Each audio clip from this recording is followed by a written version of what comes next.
जय श्री कृष्णा, राधे राधे। स्वागत है आपका आपके अपने चैनल द रिलीजियस लाइफ में।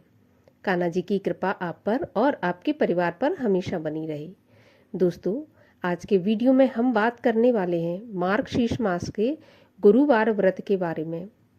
मार्गशीर्ष के गुरुवार के व्रत किस प्रकार किए जाते हैं, पूजा विधि क्या होती है, पूजा की सामग्री क्या रहती है, इस सब के बारे में हम आज के इस वीडियो में बात करेंगे।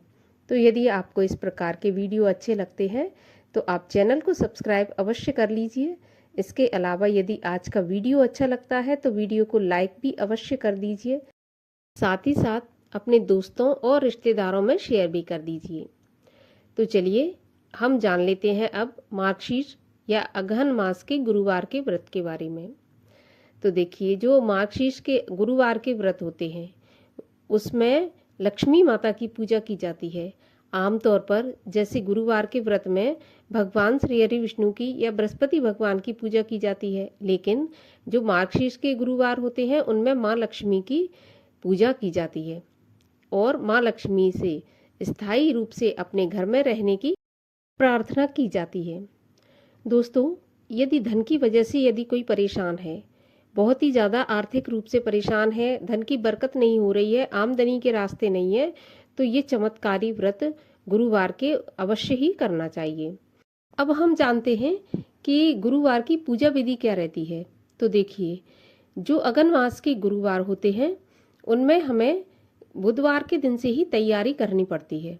बुधवार के दिन आप सूर्यास्त के पहले पहले अपने घर को अच्छी तरह से साफ सुथरा कर लें। आप जहाँ पर पूजा करने वाले हैं उस जगह को भी अच्छे से साफ कर लें, क्योंकि गुरुवार के दिन साफ सफाई या झाड़ू वगैरह नहीं लगाई जाती इन व्रत में। तो अच्छे तरीके से जहाँ आपने पूजा करनी है पूरे साफ सफाई कर लें, शुद्ध कर लें। अब इसके बाद आपको सारी सामग्री जो आपको चाहिए होती है वो आप बुधवार को ही इकट्ठी कर लें, क्योंकि इसमें क्या होता है कि सबसे पहली पूजा ब्रह्म मुहूर्त में करनी होती है और सुबह का समय इतनी जल्दी टाइम हो जाता है कि आपको एक दिन पहले ही तैयारी कर लेनी चाहिए। तो आपको सारी सामग्री जो भी ऋतुफल है, नारियल है, कलश है, इसके अलावा श्रृंगार का सामान है, चुनरी है जो माता लक्ष्मी को आप उड़ाएंगे, चौकी है, चौकी पर बिछाने के लिए कपड़ा, ये इस प्रकार की सारी सामग्री आप बुधवार को ही इकट्ठा कर लें। इसके बाद आपको सुबह सबसे पहले गुरुवार को जल्दी उठ जाना है। नित्य कर्मों से निवृत्त होने के बाद, स्नान आदि करने के बाद आपको मुख्य द्वार पर जाना है। मुख्य द्वार पर जाकर आपको मुख्य द्वार को अच्छे से साफ करने के बाद वहाँ पर आप चाहें तो रंगोली बनाएं, सजाएं, स्वास्तिक बना दें या फिर आप माता लक्ष्मी के चरण बना दें। इसके बाद उन मुख्य द्वार का पूजन करने के बाद आपको वहाँ पर दीपक जलाना है। मुख्य द्वार का पूजन हो गया। अब आपको चावल के जो आटा होता है, चावल के आटे से आपको घोल बनाकर माँ लक्ष्मी के चरण बनाने हैं। अपने मुख्य द्वार से लेकर कदमों के निशान माता लक्ष्मी के बनाना है, आते हुए एक आगे एक पीछे। इस प्रकार से आपको निशान वहां तक बनाकर ले जाना है जहां तक माता लक्ष्मी की पूजा आप करने वाले हैं, जिस कमरे में। एक चीज और आपको बता दूं कि ये जो माता की चौकी आप स्थापित करेंगे वो आपको अंतिम गुरुवार को ही उठाना है। तो ऐसी जगह आप चुन के रखें जहाँ पर आपको कोई बार बार उस चौकी को हिलाए नहीं या फिर आपको उठाना ना पड़े। तो ऐसी जगह पर आप अपनी पूजा की चौकी लगाएं। चौकी पे आप माता लक्ष्मी के चरण बनाने के बाद आप अपने पूजा स्थल तक आएँ। वहाँ पर आपको एक चौकी बिछानी है या पटा बिछाना है। उसके ऊपर आपको एक लाल रंग का कपड़ा बिछाना है। कपड़े के ऊपर आप एक कलश रखें भर के। कलश के ऊपर आपको नारियल रखना है। नारियल को ही माता लक्ष्मी का रूप मानकर पूजा की जाती है, तो आप नारियल का ही पूरी तरह से श्रृंगार कर दें। रोली, कुमकुम, जेवर इत्यादि जो भी आप पहनाना चाहते हैं वो आप नारियल को ही माता लक्ष्मी समझकर पहनाएं।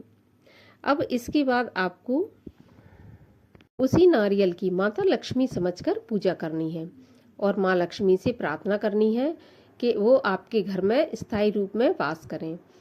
इसके अलावा आप माँ लक्ष्मी का कोई भी मंत्र, ओम महालक्ष्मी देवी नमः, या फिर आपको जो भी माता लक्ष्मी का मंत्र आता है उस मंत्र का दिन भर जाप करें।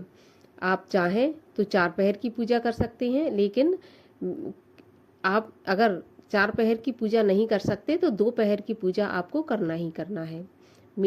भोग में आपको मीठा भोग लगाना है माता लक्ष्मी का। जो भी आप भोग लगाते हैं उसी को आप प्रसाद रूप में एक बार ग्रहण कर सकते हैं।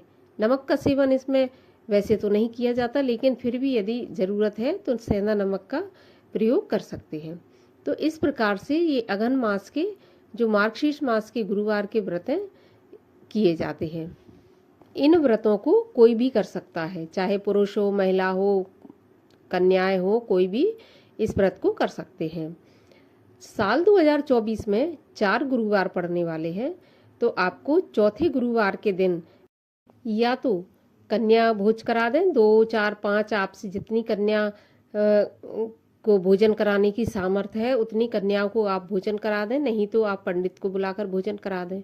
यदि आप इतना भी नहीं कर सकते तो कच्ची सामग्री जो सीधा होता है वो मंदिर में दान करवा दें।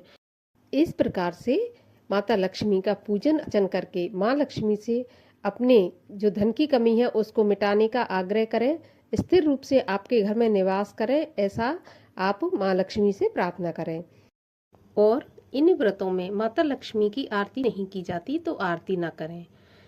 इस प्रकार से अपने जो गुरुवार के व्रत हैं मार्गशीर्ष मास के, वो आप पूर्ण करें।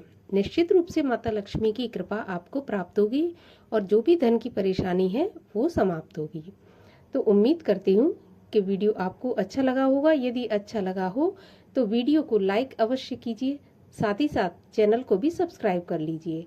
अब मैं मिलती हूँ आपसे अगली वीडियो में, तब तक के लिए हरे कृष्ण।